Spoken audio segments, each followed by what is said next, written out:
Hey guys, I know you like my story time videos, so I got another one for you. But now this time in Hindi. ठीक है, तो इसमें हम क्या करेंगे? There's a story named as नादान दोस्त. तो I'm gonna read it out to you. It's very amazing, and it's from grade 6 NCERT Vasant book. It is an amazing story, and you'll love it. So let's start. केश नादान दोस्त. केशव के घर Cornish के ऊपर एक चिड़िया ने अंडे दिए थे. केशव और उसकी बहन श्यामा दोनों बड़े ध्यान से चिड़िया को वहां आते जाते देखा करते. सवेरे दोनों आंखें मलते कार्निस के सामने पहुंच जाते और चिड़िया दोनों को वहां बैठा पाते. उनको देखने में दो बच्चों को न मालूम क्या मज़ा आता. दूध और जलेबी की सुध भी न रहती थी. दोनों के दिल में तरह तरह के सवाल उठते. अंडे कितने बड़े होंगे, किस रंग के होंगे, कितने होंगे, क्या खाते होंगे, उनमें बच्चे किस तरह निकल आएंगे, बच्चों के पर कैसे निकलेंगे, घोंसला कैसा है. लेकिन इन बातों का जवाब देने वाला कोई नहीं. न अम्मा को घर के काम धंधे से फुर्सत थी, न बाबूजी को पढ़ने लिखने से. दोनों बच्चे आपस ही में सवाल जवाब करके अपने दिल को तसल्ली दे लिया करते थे. श्यामा कहती, क्यों भैया, बच्चे निकलकर फुर से उड़ जाएंगे.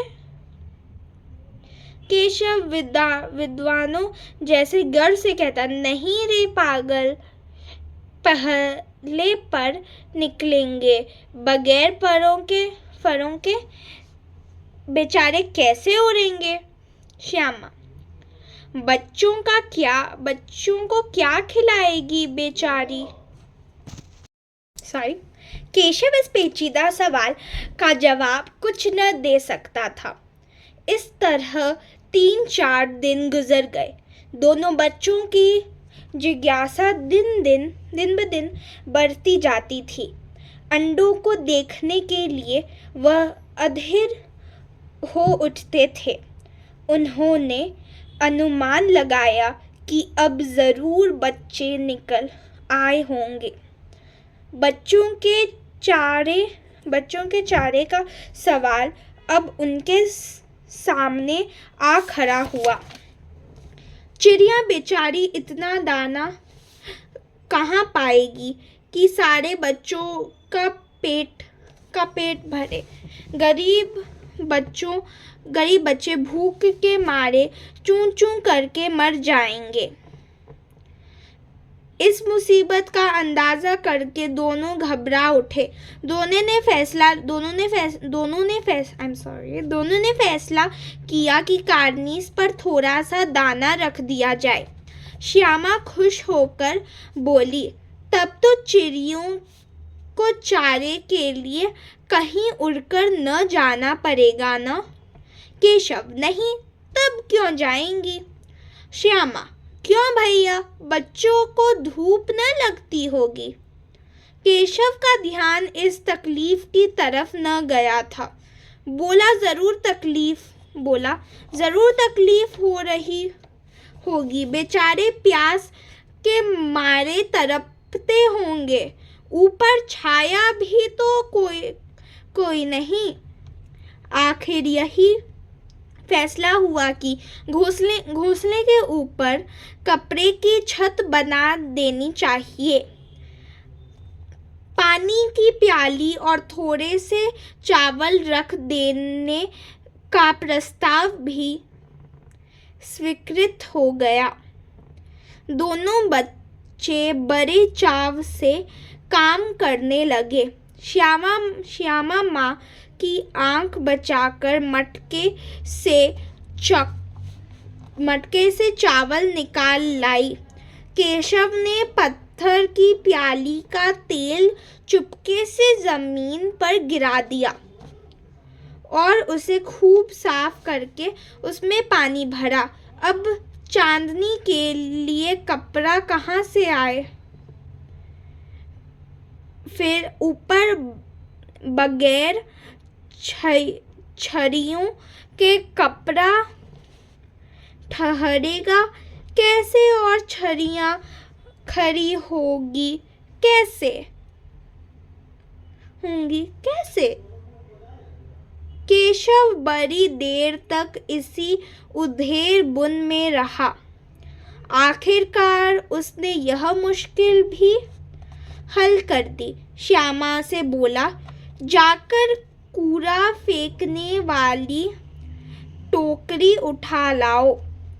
अम्मा जी को मत दिखाना। श्यामा, वह तो बीच से फटी हुई है, उसमें से धूप न जाएगी। केशव ने झंझलाकर कहा, तू टोकरी ले ला, मैं उसका सुराख बंद करने की कोई हिकमत निकाल लूँगा। श्यामा दौड़कर टोकरी उठा लाई। केशव से उसके सुराख में थोड़ा सा कागज ठूस दिया और तब टोकरी के एक टहनी से टिकाकर बोला, देख, ऐसे ही घोंसले पर उसकी आड़ कर दूंगी, तब कैसे धूप जाएगी? श्यामा ने दिल से सोचा, भैया कितने चालाक हैं। गर्मी के दिन थे। बाबूजी दफ्तर गए हुए थे। अम्मा दोनों बच्चों को कमरे में सुलाकर खुद सो गई थी, लेकिन बच्चों की आंखों में आज नींद कहाँ। अम्मा जी को बहलाने के लिए दोनों दम रोके, आंखें बंद किए। उसके बाद मौके का इंतजार कर रहे थे। ज्यों ही मालूम हुआ कि अम्मा जी अच्छी तरह से सो गई है, दोनों चुपके से उठे और बहुत धीरे से दरवाजे की सिटकनी खोलकर बाहर निकल आए। अंडों की हिफाजत की तैयारियां होने लगी। केशव कमरे से एक स्टूल उठा लाया, लेकिन जब उसने काम न चला तो नहाने की चौकी लाकर स्टूल के नीचे रखी और डरते डरते स्टूल पर चढ़ा। श्यामा दोनों हाथों से स्टूल पकड़े हुए थी। स्टूल चारों टांगे बराबर न होने के कारण जिस तरफ ज्यादा दबाव पाता था, थोड़ा सा हिल जाता था। उस वक्त केशव को कितनी तकलीफ उठानी पड़ती थी, वह उसी का दिल जानता था। दोनों हाथों से कारनीस पकड़ लेता और श्यामा को दबी आवाज में डांटता, अच्छी तरह पकड़। देखिए इधर कितना प्रॉब्लम हो रहा है, उन्हें पिक्चर में देख सकते हो क्या। एंड या मेरी हिंदी उतनी अच्छी नहीं है पढ़ने में, but please adjust with me and I am sorry. But आपको मेरी वीडियोस तो अच्छी लगती है ना। Even I love you people and I love when you watch my videos, ठीक है। वरना उतर कर बहुत मारूंगा। मगर बेचारी श्यामा का दिल तो ऊपर कारनीस पर था। बार बार उसका ध्यान उधर चला जाता और हाथ ढीले पड़ जाते। केशव ने ज्यों ही कारनीस पर हाथ रखा, दोनों चिड़िया उड़ गए।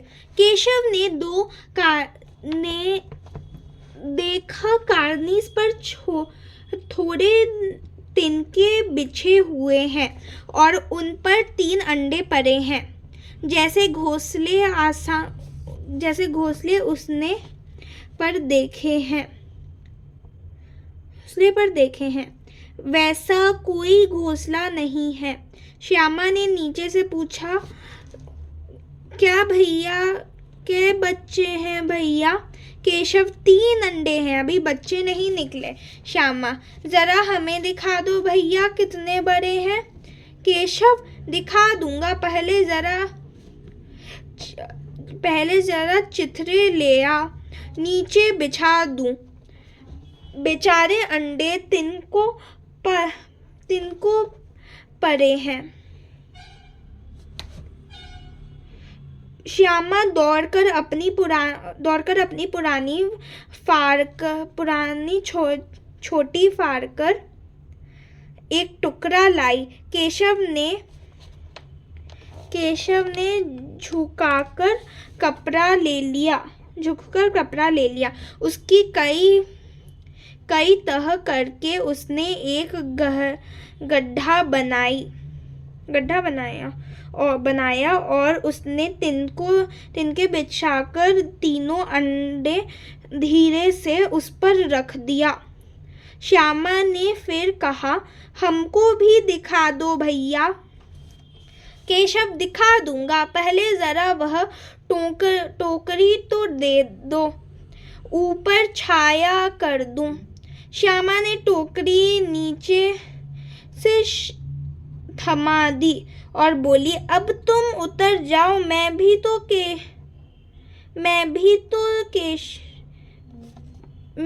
केशव ने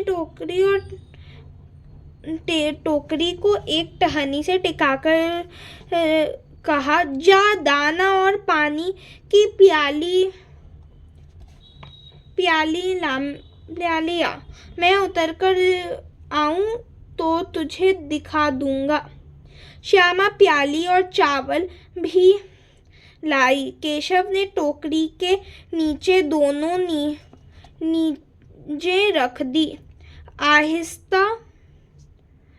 आहिस्ता से उतर आया। श्यामा ने गिड़गिड़ाकर कहा, अब हमको भी चढ़ा दो भैया। केशव, तू गिर पड़ेगी। श्यामा, न गिरूंगी भैया, तुम नीचे से पकड़े रहना। केशव, न भैया, कहीं तू गिरा पड़ी तो अम्मा जी मेरी चटनी ही कर डालेगी, कहेगी कि तूने ही चढ़ाया था। क्या करेगी देखकर? अब अंडे बड़े आराम से हैं, जब निकलेंगे तो उनको पालेंगे। दोनों चिड़िया बार बार कारनीस पर आती थी और बगैर बैठे ही उड़ जाती थी। केशव ने सोचा, हम लोगों के डर से नहीं बैठती। स्टूल उतारकर कमरे में रख आया। चौकी की थी, वहां रख दी। श्यामा ने आंखों में आंसू भरकर कहा, तुमने मुझे नहीं दिखाया, मैं अम्मा जी से कह दूंगी। केशव, अम्मा जी से कहोगी तो बहुत मारूंगा, कह देता हूँ। श्यामा, तो तुमने मुझे दिखाया क्यों नहीं? केशव, और गिर पड़ती तो 4 सर न हो जाते? श्यामा, हो जाते, देख लेना, मैं कह दूंगी। इतने में कोठरी का दरवाजा खुला और माँ ने धूप से आंखों को बचाते हुए कहा, तुम दोनों बाहर कब निकल आए? मैंने कहा ना था कि दोपहर को न निकलना। खाना था कि दोपहर को ना निकलना। किसने किवाड़ खोला? किवाड़ केशव ने खोला था, लेकिन श्यामा ने माँ से यह बात नहीं कही। उसे डर लगा कि भैया पिट जाएंगे। केशव दिल में कांप रहा था कि कहीं श्यामा कह न दे।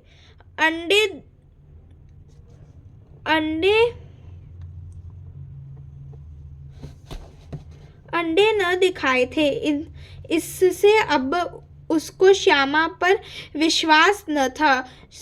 श्यामा सिर्फ मोहब्बत के मारे चुप थी, या इस कसूर में हिस्सेदार होने की वजह से इसका फैसला नहीं किया जा सकता था। शायद दोनों ही बातें थी।